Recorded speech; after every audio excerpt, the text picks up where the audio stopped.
Ang mabuting balita ng Panginoon ayon kay San Marcos.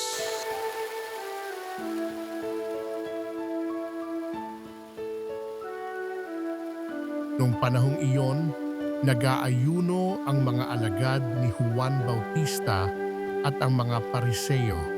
May lumapit kay Jesus at nagtanong, bakit po nag-aayuno ang mga alagad ni Juan Bautista at ang mga alagad ng mga Pariseo, ngunit ang mga alagad ninyo'y hindi?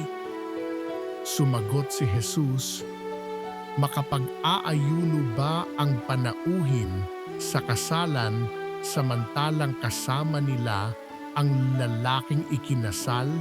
Hindi, kapag wala na ang ikinasal, saka pa lamang sila mag-aayuno. Walang nagtatagpi ng bagong kayo sa lumang kasuutan. Pag-urong ng bagong kayo, mababatak ang luma at lalong lalaki ang punit. Wala rin naman nagsisilid ng bagong alak sa lumang sisidlang balat, sapagkat papuputukin ng alak ang balat. Kapwa masasayang ang alak at ang sisidlan, bagong alak, bagong sisidlang balat. Ang mabuting balita ng Panginoon